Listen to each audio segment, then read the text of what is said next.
This is a story of heavy marble, whispered duties, and a heart that froze far from home. The success of a great city is often built on strong foundations: trust, speed, and fairness. But the Palace of Florence had a foundation built on gold and secrets, and the only fairness inside was the cold, unblinking judgment of history. This is the tale of Maria Maddalena, a princess from the mighty Habsburg Empire. She was sent as a peace offering, a daughter traded for a kingdom's safety. But in the twisting halls of the Medici court, she found no safety at all, only a complicated, gilded maze where she became utterly and terribly lost. She was meant to be a bridge. Instead, she became a prisoner, held captive not by chains, but by a crown, a duty, and the crushing weight of a foreign air she could never breathe easily. What happens when a woman's entire life is planned for power, but she is utterly unprepared to pay the true, lonely price? The air in the Pity Palace did not feel like air at all. It felt like heavy, ancient silk. It never moved, it never lifted. For Maria Maddalena, it had been stifling since the day her Austrian feet first stepped onto the sun-baked stones of Florence. She was Archduchess Maria Maddalena of Austria, but here she was just the Grand Duchess and later the Regent. The title was long, but the power felt short and thin, like a frayed thread. The duty had arrived suddenly. Her husband, Grand Duke Cosimo II, had died too young. Suddenly, Maria Maddalena was thrown into the role of regent, governing Tuscany for her young son. She shared the duty with her mother-in-law, a woman named Christina, but the stress settled on Maria Maddalena like a cape made of lead. She felt the crushing pressure instantly. She had been raised to be a wife, a mother, and a symbol of alliance. She had learned music, languages, and the high art of court manners. But she had not learned how to manage an empty state treasury, how to calm angry Florentine nobles, or how to navigate the silent, deadly games played in the halls of power. She had arrived in Florence hoping for warmth. She was a Habsburg, a member of the most powerful royal family in Europe. But in this new, passionate Italian city, she felt exposed and very unprepared. Every decision she made felt like walking on a pane of thin ice. The older, powerful Florentine families watched her. They smiled with their mouths, but their eyes were cold, always waiting for her to slip, to make a mistake. The city of Florence itself was a center of finance and art, a bustling world of canals and wealthy merchants, where new ways of doing business, like the careful counting of double-entry accounting, were making some people rich and powerful. Maria Maddalena was meant to rule over this success, but she understood little of it. She saw only ledgers filled with figures that never seemed to balance and a people who did not trust the Austrian woman on their throne. She knew she was disliked. She heard the whispers. The Florentines believed she was too foreign, too severe, too much like the chilly mountains of Austria and not enough like the warm, clever valley of the Arno River. This dislike was a deep wound that never healed. She had traveled hundreds of miles to fulfill a duty, to bring honor to her family. Yet here, she felt like an outsider in her very own palace. This feeling of being trapped only grew as the years of her regency dragged on. She poured her energy into her duty, forcing herself to sit in meetings, to sign papers, and to listen to the endless demands of the court. But the stress was eating away at her health, both in mind and body. She felt like a beautiful, rare plant that had been pulled from its native, friendly soil and planted in a hard, rocky ground where it could not grow. She was surrounded by art and beauty, yet her world had become a cage of velvet and tears. She often walked the endless corridors alone, the silence a constant, heavy companion, wishing only for the long, painful chapter of her responsibility to finally end. The years of the Regency were like a long, drawn-out war. It was not a war of cannons and armies, but a war of whispers and looks. Maria Maddalena was fighting an enemy she could not see, the centuries-old pride of the Florentine people. To the powerful native families, Maria Maddalena was a symbol of foreign control. They resented her Austrian money and her strict Catholic ways. They loved the easy, clever, artistic life of Florence, and she brought with her the cold, severe manners of Vienna. Every morning, when she held court or signed official papers, she could feel their eyes on her. She knew the powerful men of the city, the old senators and the wealthy bankers, met in private rooms, discussing her mistakes and laughing at her struggles. She was sure they were constantly criticizing her decisions, especially the ones about money. The financial books were a mess, and the powerful families were skilled at hiding their own wealth while blaming the Archduchess. This atmosphere of constant judgment made her feel jumpy and alone. She began to trust almost no one. Who was loyal? Who was simply waiting for her downfall? The palace that was supposed to be her home felt like a giant, hostile stage where she was forced to perform a role she did not know how to play. Then, finally, came the year 1627. Her son, Ferdinando II, was now old enough to rule alone. The long, difficult regency was over. A wave of palpable relief swept through the city of Florence. There were festivals and bonfires, and the people cheered loudly for the young Grand Duke. The celebrations were genuine and widespread. It was an unofficial declaration. The city was happy to see the end of the foreign woman's rule. For Maria Maddalena, the end of the regency should have been a great joy, a time to finally put down the heavy burden she had carried for so long. But the strange irony was that the relief she sought never came. She was no longer the official ruler, but she was still the Grand Duchess mother. She still lived within the same cold stone walls. The men who had hated her rule were still there, still powerful, still watching. And worst of all, the underlying challenges remained unchanged. The treasury was still nearly empty, and the political arguments were still boiling hot.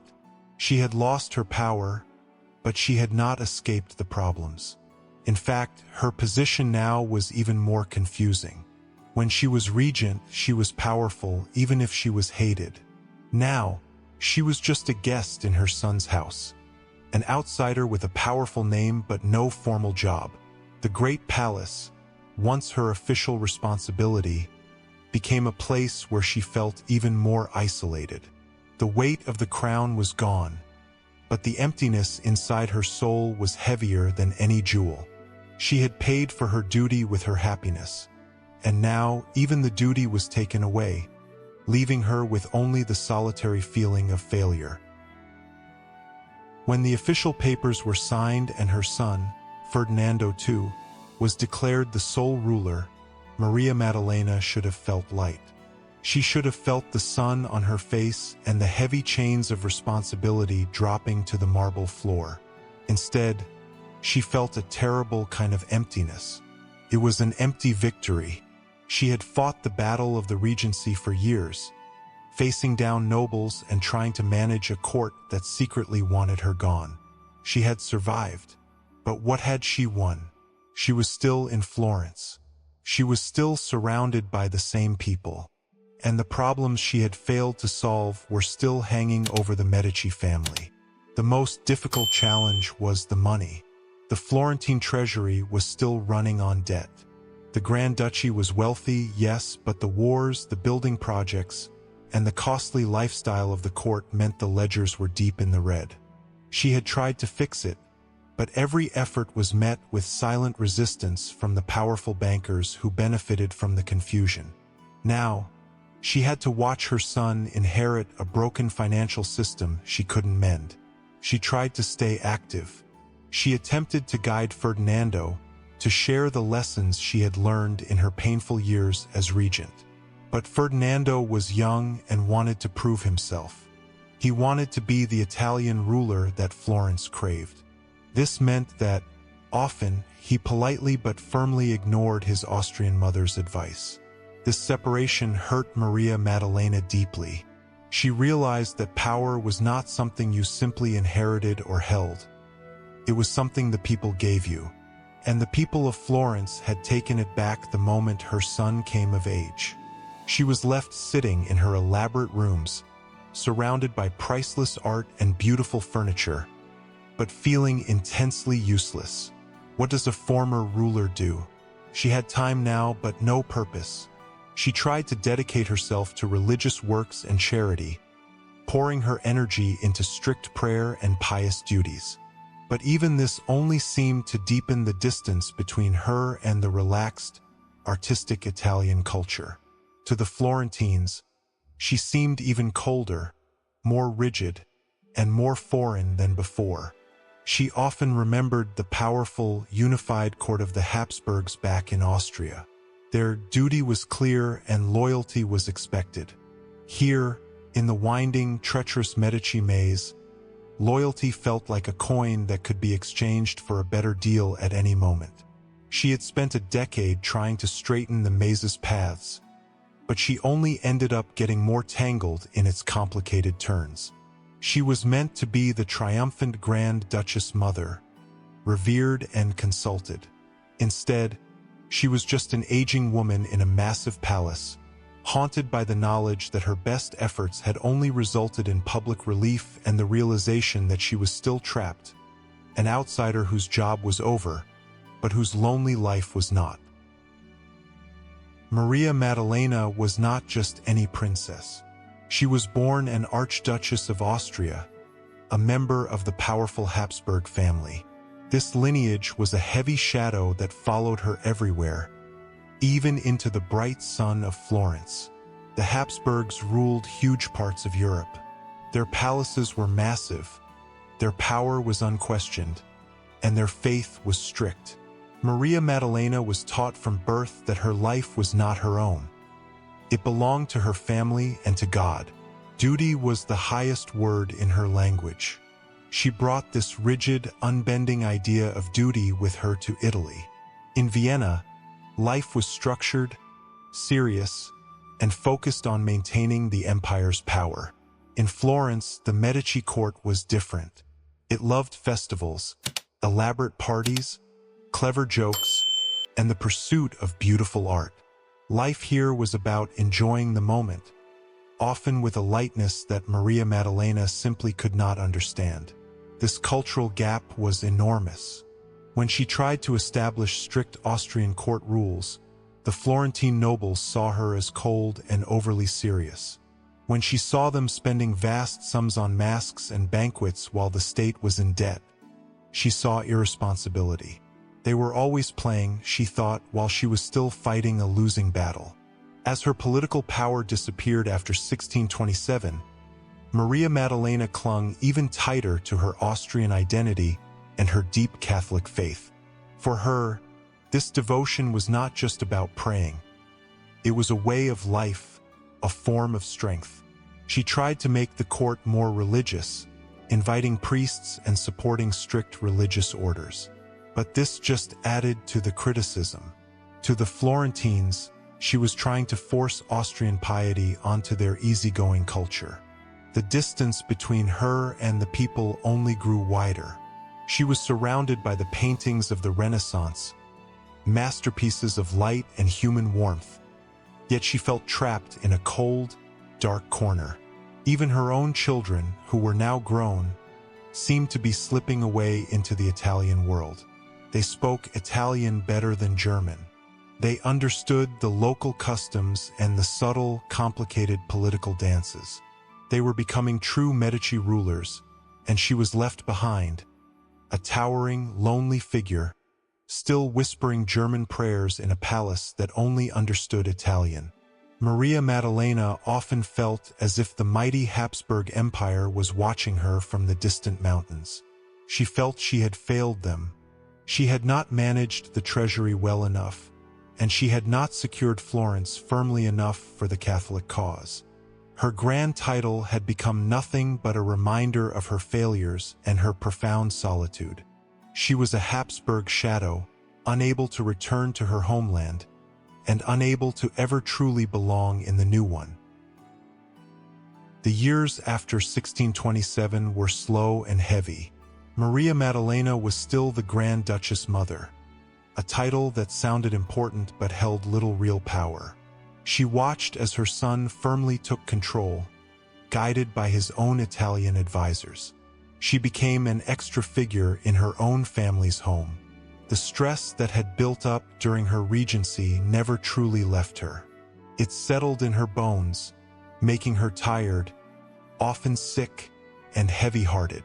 The constant feeling of being watched, judged, and criticized had worn down her health.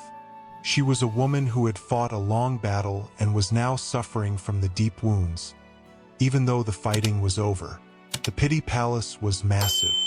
It had hundreds of rooms, filled with servants, artists, and officials. Yet, for Maria Maddalena, it became the most solitary place on earth. She often walked through the long, decorated halls, hearing only the echo of her own footsteps. She was surrounded by luxury, but she lacked the one thing she truly needed: connection. There was no one she could trust fully, no one who saw her as just Maria and not as the Archduchess or the Regent. Her life was rigid and cold. Her routines were strict, defined by religious duty and quiet meals taken alone or with people she barely tolerated. Her mind began to dwell on the past. She missed the clear rules of the Habsburg court. She regretted the mistakes she had made in Florence, particularly the financial ones. She felt she had failed her children and her family in Vienna. This relentless guilt and isolation began to truly consume her. She became a distant figure, a shadow moving through the gilded rooms. The young courtiers whispered about her strictness, her old-fashioned German clothes, and her devotion to the church. She was becoming a legend in her own lifetime, a powerful woman fading away, trapped by the stone walls of the palace that had become her permanent, unwelcome home. The whole of Florence had been relieved when her regency ended. But now she was simply waiting. She was still paying the price for the political alliance that had brought her here. Her heart had been starved of love and warmth for so long that it was now just a cold, aching stone. The beautiful, treacherous maze of the Medici court had succeeded. It had taken the energetic Habsburg princess and turned her into a lonely, forgotten figure, counting the endless hours in her solitary palace. Her life of duty was nearing its end, not with a bang, but with a quiet, resigned silence. In her final years, Maria Maddalena's life was reduced to a small, contained circle. She had tried, in a last effort, to find peace outside Florence. She traveled back toward her powerful Habsburg family, and she spent time in Rome. But even these journeys were just temporary escapes. The truth was, the center of her duty and her prison was still the Pitti Palace. She always had to return to the cold, silent stone of the place where her children and her destiny lay. The final days were quiet. After years of carrying the immense, lonely burden of the regency, her health finally gave out completely. She was tired in a way that sleep could no longer fix. She was surrounded by doctors and priests, the necessary figures for a royal end. But even in that crowded room, she remained deeply solitary. She was leaving the world as she had lived in it, alone with her duties and her thoughts. As the life slipped away from the Archduchess, one might imagine her mind went back not to the great treaties she signed, or the money she tried to save, but to the simpler things. The clear mountain air of Austria, the sound of her native language, the feeling of belonging. She had dedicated her life to being a bridge between nations, a political tool used to secure the Medici family's future. And she had succeeded. She had ensured the Habsburg alliance remained strong. She had helped secure the line of the Medici dynasty. The great work of her life, her duty, was done. But at what price? She had paid for that success with her heart. She had paid with her peace of mind. She had paid by becoming an outsider in a magnificent court for decades. She had stared down her critics and faced immense pressure, only to find that when the crown was gone, she was left with nothing but the echo of her struggle. Maria Maddalena died in the early part of the 17th century. Her passing was noticed by the courts of Europe, of course. There were state funerals and official mourning. But the grand celebrations and relief that had followed the end of her regency were absent now. Her death was a quiet conclusion to a life defined by noise and political heat. The palace walls continued to stand, silent and cold. They had witnessed her arrival as a hopeful young bride, her struggle as a terrified regent, and her slow, painful fading as a lonely mother. When the official mourning period ended, the court returned to its business, its feasts, and its political games. The Medici maze remained, twisting and turning, ready to trap the next powerful figure. But for Maria Maddalena, the wandering was finally over. The Habsburg princess had found her solitary end, not in a great battle, but in the final, profound silence that settled over her life. A powerful reminder that duty, when taken to the extreme, can leave the heart utterly empty, even in the wealthiest palace in the world. She was Maria Maddalena of Austria, and she paid the price for Florence's alliance with her very last breath.